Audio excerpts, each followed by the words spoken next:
You wouldn't think we Right. did this every Okay. 2 weeks, would you? Yeah, God, yeah, yeah. I don't know why. I'll throw my Mac out and I'll try a different one next time. Anyway, never mind. Right, guys. Tonight I am going to run through beating business burnout. Now, before I get into this, obviously I normally talk about assisted sales, repossessions, you know, and I'm going to kind of allude to some of that, but it really is genuine about this. So Claire, wind us on with the next slide. And I have to remember what order the slides are in now because I've no flipping idea. So I'm going to spitball this. So I'll start off with this one. Did you hear the story about the senior mental health nurse who got so burnt out she tried to top herself? Next slide, Claire. You'll like this one. I hear she went a bit bananas. Well, and this is my alter ego. If you ever get me at Halloween or Christmas, I may turn out as Banana Man. But in fairness, this was me. So I'm giving you this context in the context of someone who understands the subject outside of the property stuff that I do, but also who has been, quite frankly, at the edge and over the other side of the edge and came back. And if you've seen my presentation on repossessions, you'll understand why I talk about what we do with distressed sellers and how we can genuinely create some win-wins. Because for some people, what we do as entrepreneurs, what we do as business owners, we can literally not just save homes and make profit, but we can save lives too. It's always the bit that I start with. It's the thing I bang on about all the time. And without this group, I wouldn't be doing some of the other things that I'm doing right now. Sorry, Claire, wind her on. Because again, this was coming out of my mental health nurse specialist. I won't go through the whole, whatever. All I want to say is this week, in fact, on the 22nd, at the start of this week, it was 39 years since I became a nurse. So that's how old I am, really. 39. It was 39 years this year. So my specialty as a nurse, I specialized early on in my career. I was the youngest, what was called the clinical I grade nurse consultant in the country, and that includes Ireland. I was at one point the youngest in the country at that level. I did extra training. So I have, I've got the credentials as well as the qualifications to do what I do. I've been a therapist and a coach, but I left the NHS in 1996. And I said that even though before that, I appeared to have everything going for me, at one point in my life, I was very burnt out myself. I was going through a divorce. And in spite of the fact that I was a mental health nurse dealing with patients, I was doing what classically a lot of people who are in burnout, and I was in financial as well as emotional burnout.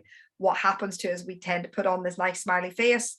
We go back out, we go again, and we think, oh, well, I'll take a week off and I'll feel better. That tends not to happen. When I left the NHS, though, I set up a consulting business specializing in partnership work. So a lot of the stuff I do, and I loved what Shane was saying, a lot of the stuff I do and professionally have done outside of property has been around partnerships, which is why I love networking, why I love partnerships, why I love solving problems, because it's kind of what I do. And a lot of the stuff was around compliance. So I've worn many hats, but there is a common theme to a lot of what I've done. And I've consulted and worked with some of the biggest organizations, most complex organizations in the country, including the Home Office, Department for Education and Skills. Some of the stuff that's in place nowadays, it's my fault. I wrote some of the policies that are still being used today. My apologies. Anyway, sorry, Claire, carry on. We'll try and get through this relatively quickly. And just to give this a nod, as a result, not just of the work that I do around assisted sales and doing joint ventures with sellers, which is what Shane effectively has just demonstrated, and demonstrated the power of it, because of my own experience of being in debt, of dealing very badly with my finances, and of really reaching that terminal burnout stage. Although I came back from the edge, it almost cost me my life. And I know when I work with distressed sellers that often in behind closed doors, that's what's going on. So as a result of this group, I have met Bryn, I have met Simon and Christy, and we also have a REIT that we're in the process of getting the first stage of setting up. And we've set up what's called the Repossession Rescue Pledge, and that's to help investors deal with distressed, emotionally and financially distressed sellers better in very much in the way that Shane has dealt with them. So I'll not go on about that tonight. That's a story for another day. Carry on, Claire. I'll rattle through. So the one thing that I would say when we talk about stress and burnout, and I'm going to show you the difference between the two, is that if you remember very little else of what I covered tonight, there's a couple of things I want you to remember.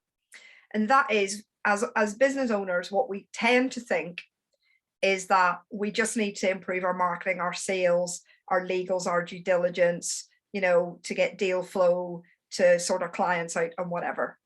But the reason I put you in the center of this is that none of those things happen without you looking after you first. And this is where burnout and stress can lead to terminal burnout, where you literally reach the point of almost no return. Because what business owners tend to do is they tend to do a lot of externalizing what needs to go on. What I mean by that is we think if I just push a bit harder, if I just do some more deals, if I just get my marketing sorted, if I just have a quick holiday and I'll get back in it again, I'll be okay. If you do not learn to put you at the center of your business in every possible way, so what do you mean physically, spiritually, financially, all those, if you don't put yourself at the center of your business, with your family, your friends, and obviously looking after your finance wrapped around that, then nothing else can really happen.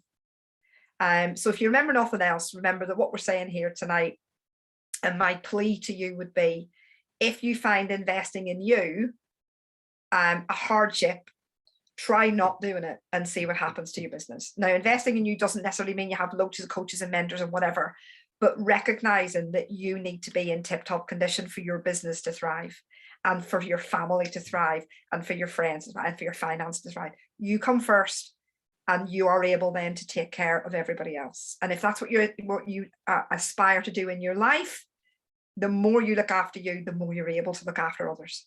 So it's a fallacy to think I'll invest in all the other stuff first and leave me last. That's where it tends to reach critical point. Thanks, Claire.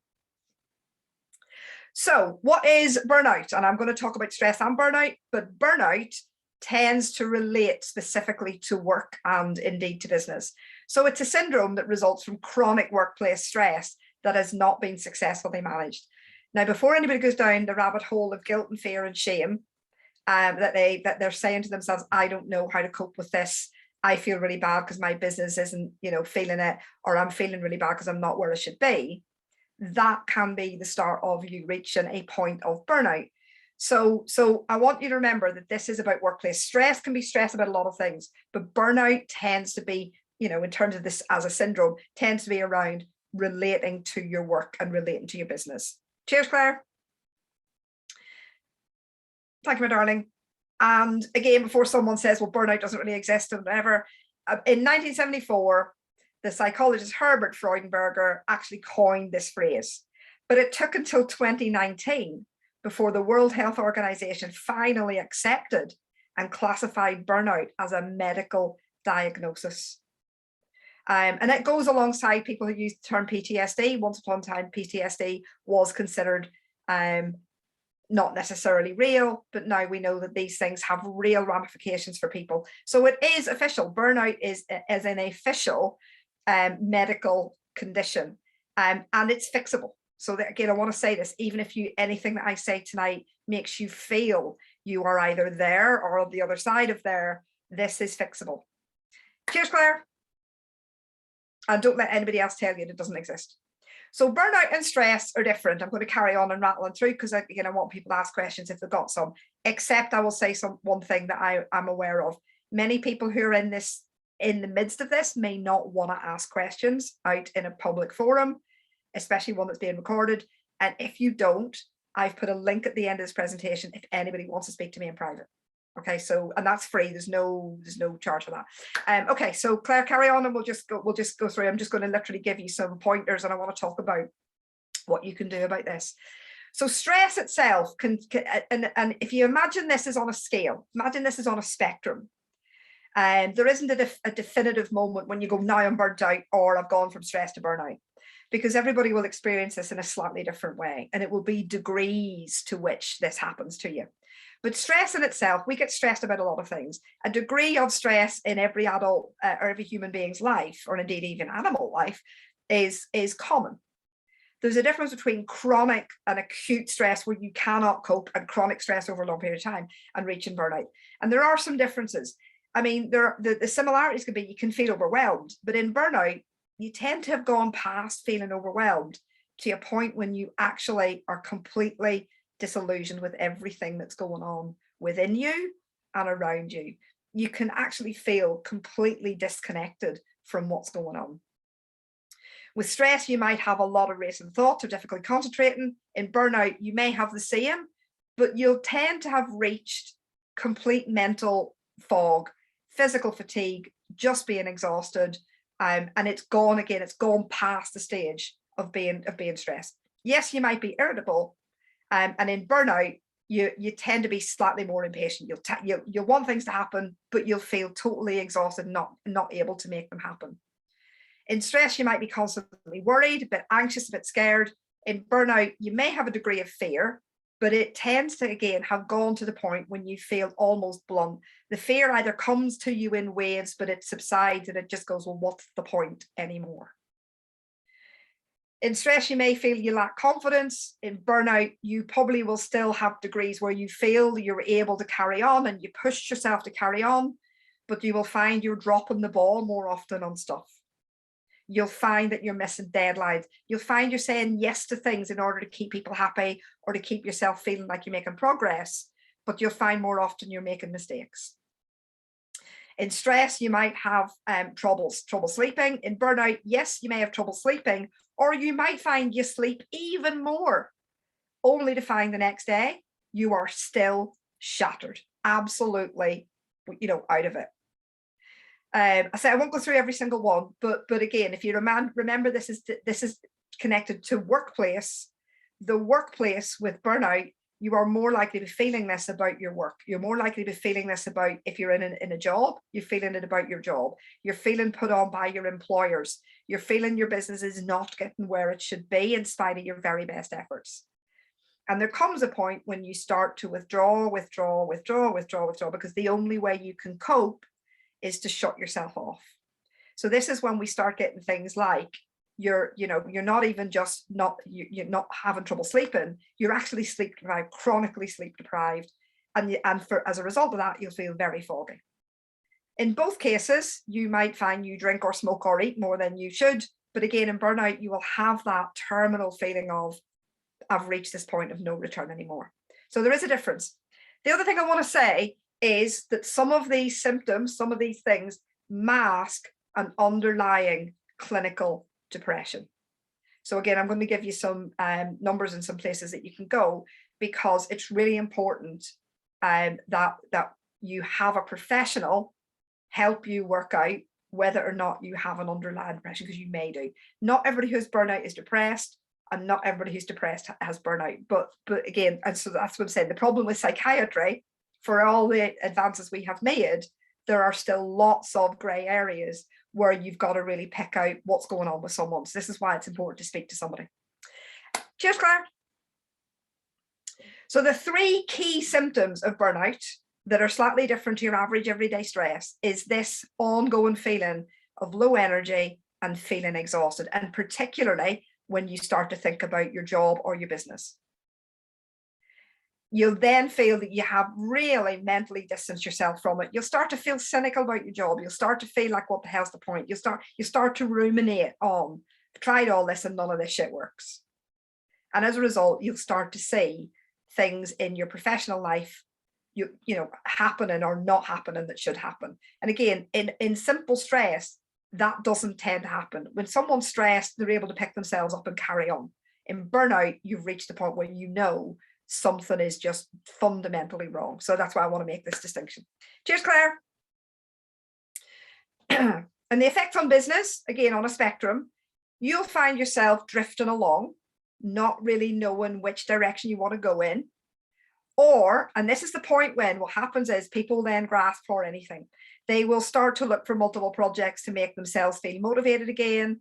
They'll, dare I say it, they'll start to do the shiny object syndrome. If you have a coach, you might start thinking, well, this coach isn't working out, so I'm going to have a different one. I've been on a training course and that training course doesn't work, so I'll try a different one.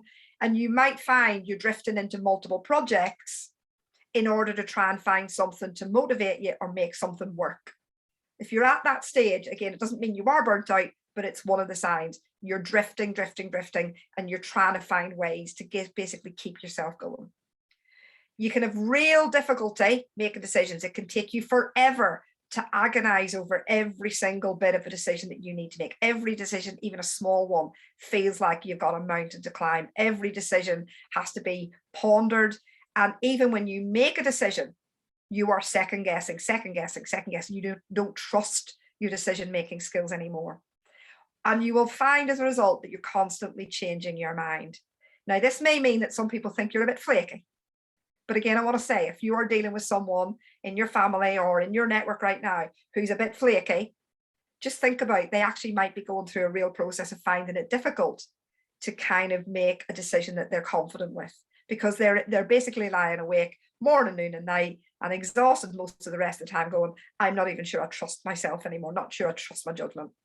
And the knock-on effect of the business will tend to be a lack of progress. If you're in a job, it will be, you may have disciplinaries, you may have the managers on your case all the time, and it just adds to that feeling that nothing that you do feels right. And that can lead you to cash flow problems. If it's in your business, you may make decisions that are bad ones, or you may find it really difficult to keep going with your marketing, which means you lose out on opportunities.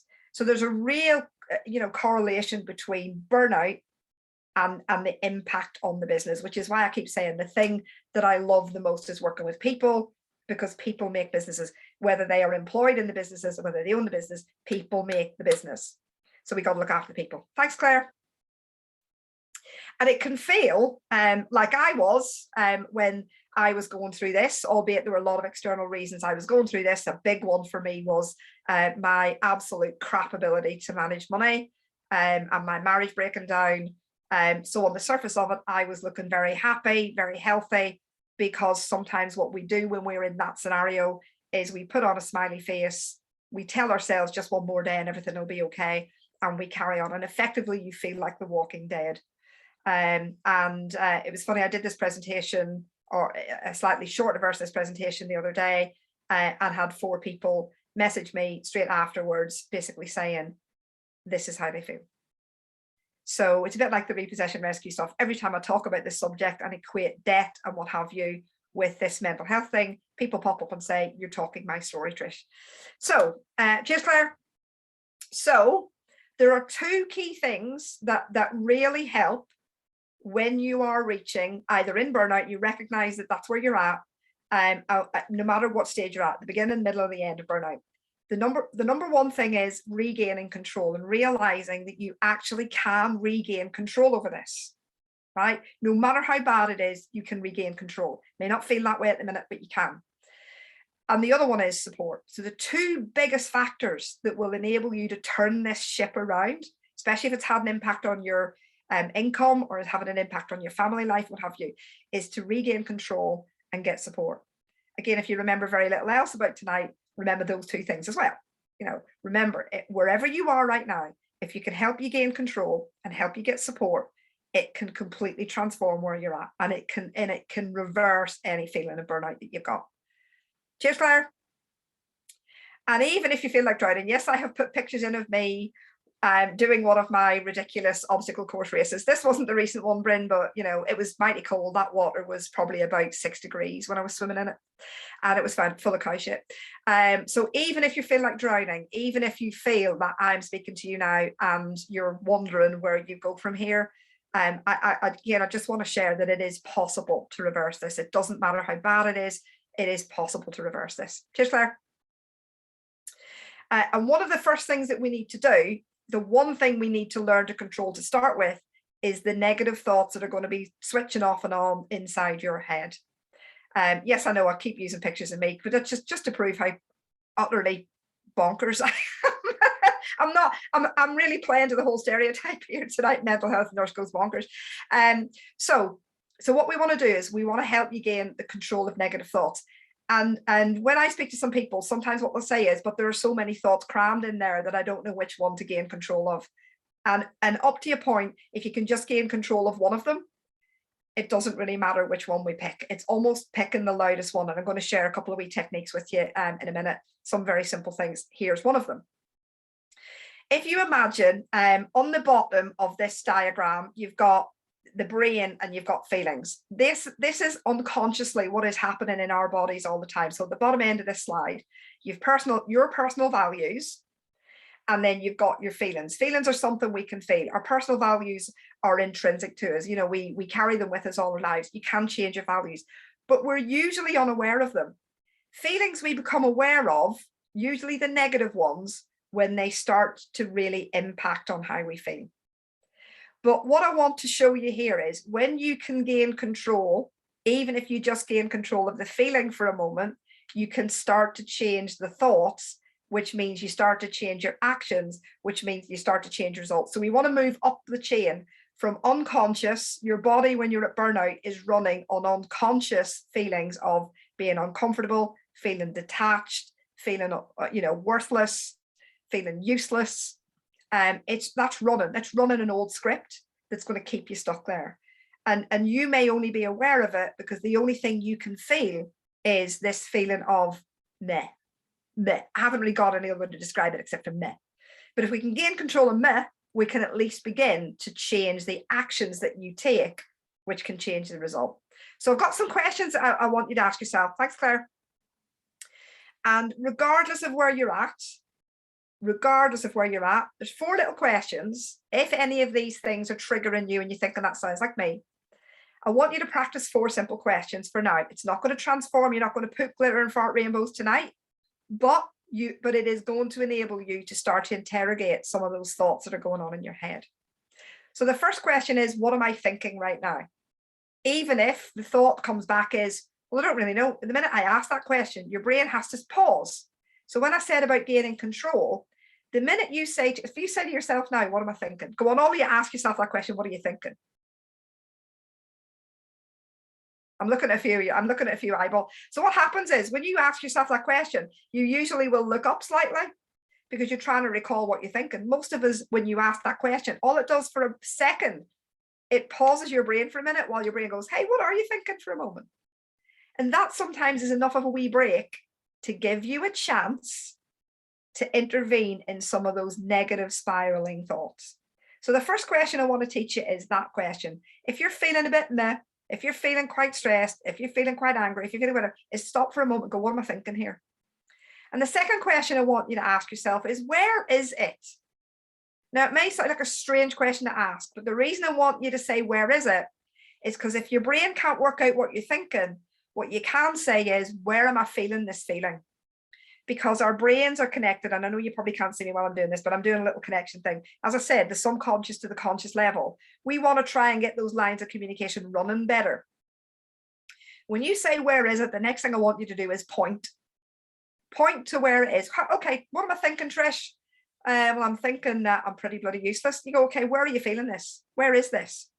And you actually want to point to where it is on you. It could be your heart, could be your head, could be your shoulders, could be your back, could be in your stomach, could be whatever. Now, the reason I want you to do that is, and especially if some of you guys want to book a wee call with me, sometimes how everybody carries levels of stress and emotions, negative emotions, that people will experience them differently. Emotions like fear, trauma-based emotions, what have you, sometimes that we hold our emotions in our body. This is why our bodies shake when we're nervous, right? Our bodies are amazing machines, but sometimes the wiring goes a bit cattywampus. So the second question is, first question, what am I thinking? Second question is, where is it? I want you to try and locate the source. The third question you're going to say is, okay, what does it want? What does this feeling want me to do? What does it want? Because we're trying to bring, like Shane was talking about being a footballer, we want to bring some of the rest of the team onto the pitch. We want to bring the conscious players on the pitch, not the unconscious players. What does it want? Because I want you to stop identifying yourself with your feelings. Your feelings are a part of you, but they are not you. Feelings can be temporary. You can be angry, doesn't make you angry. You can feel emotional, doesn't mean you are emotional. You can be sad, doesn't mean you are sad. They are emotions that are transient. But when we are dealing with burnout, those feelings, we can often identify with those feelings and they become us. So the reason I want you to use the phrase, what does it want? Is I want you to talk to yourself. Where is it? What does it want? What does it want? What does it want attention for? What does it want? You know, what does it want me to think? What does it want me to feel? What does it want me to do?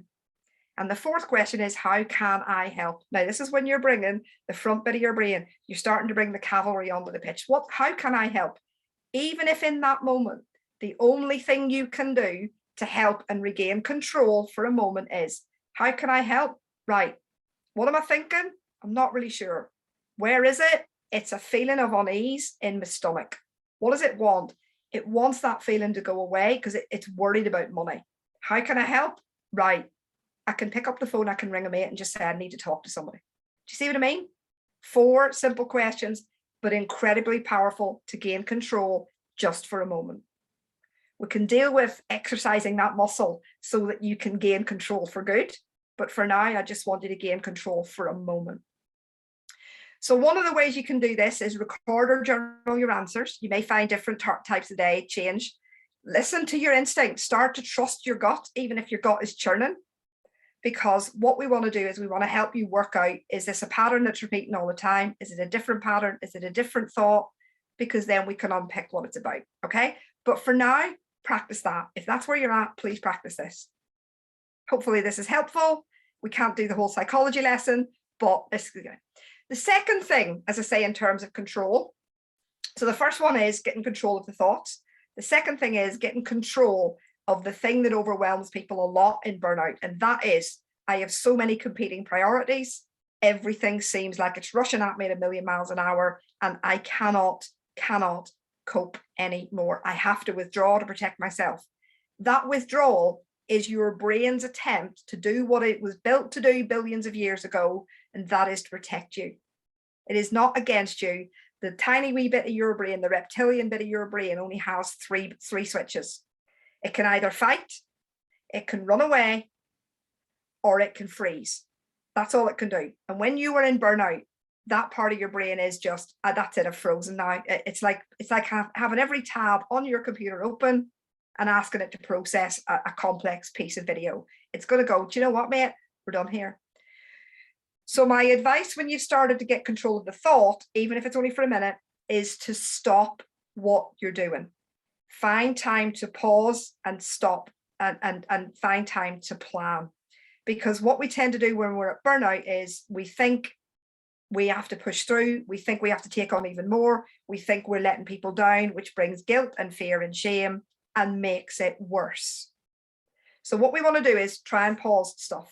Even again, if it's only for an hour, for a day, it's not taking a holiday. This is strategically for you to say, I need to reprioritize. I want you to pause and I want you to plan. Get some help if necessary to get a third-party idea. But anything that is in your diary that is not absolutely critical, urgent, move it. Move it to another day, another hour, another week. You need to give yourself time to get your head above water. Cheers, Claire. And one other thing that I would say is, even though you may feel, I don't want to go out, I don't want to do this stuff today, I want to stay in my bed or whatever, just be more active. Again, we're engaging our brain, but we're engaging our muscles. We are giving them something else to do. And it's not just a distraction. Physically moving around will actually enable your muscles to start firing better, will enable your neurons to fire even better, will enable you to lift some of that fog. You do not have to sweat. You don't have to go to the gym like I do. You don't have to, you can literally go walk around your garden in some fresh air with all your notifications off your phone, switch off your laptop, get out of the chair that you sit in where you're ruminating, move. Yeah. Again, even if it's only for today, because we can put a plan in place to change things really quickly. Cheers, Claire. And the next bit I said, so control was the first thing. That's a really good indicator of what you can do. Start to gain control. The second one is start to get support. You cannot do this alone. If you are in burnout, you can try, but I would still say you can get support. So I'm going to give you some ideas about support. Cheers, Claire. Number one, find some mates. This network is a bloody great network. And it's really amazing how many people, when they're feeling these feelings in the wee small hours or they're feeling these feelings, looking at their business, watching everybody on Facebook having a perfect life and their businesses are all amazing, how that can make you feel even more withdrawn and make you feel even worse about yourself.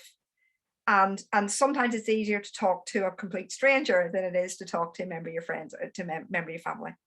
So if you know that you are feeling this thing, find a way to find some mates. Yeah, especially when you know that you want to actually put it into words how you're feeling right now. Find some mates. There are plenty of places to find mates. And again, I'm going to give you some numbers where you can actually speak to somebody who has doesn't know anything about you. They're not going to judge you anyway. But this group is a bloody amazing group. And there's been a lot of people shared a lot of stuff in here that people have got help with. So if you find somewhere that you are comfortable, find someone that you can confide in. By all means, confide in your family, but sometimes it's hard when you're a business owner and you're reaching burnout for you to confide in your staff or your family or your friends. Sometimes it's better to find other people in your network. Okay. Cheers, Claire. And I want to give you this little self-care plan. Again, we're recording this anyway, but if people want to just have some of these slides, you're absolutely welcome. I will send you those. Just, I'll put my email address in. A little self-care plan, and this is an escalating plan. So if you imagine you're burning candle at both ends when you're burnt out, regardless of whether you're terminal burnout or just in the first throes. The first level, which is basically your general everyday care, enable yourself time to pause, enable yourself time to reflect, make appointments in your diary with you. Like I said at the start, you are essential to your business. If you are in tip-top form, your business will reflect that. And if your business has challenges, you will be more likely to be able to overcome a lot of those challenges because you're in tip-top form. So find time to pause and reflect. Write stuff down, but not massive lists of to do, because that doesn't help you if you're already in that foggy brain state. If you need to reprioritize, get some help. Get some help to reprioritize what's on your list. And we want to narrow what you're working on down to what's called the minimum effective dose, the MED. What is the minimum you need to be doing to keep things spinning whilst you are dealing with your own self-care? Okay, so if you've got to go down to the minimum effective dose, the thing that you need to do is reprioritize so that you can say, I'm going to work on these now, and I'm going to prioritize getting myself feeling better and working better and optimizing my performance so I can come back and do the other stuff.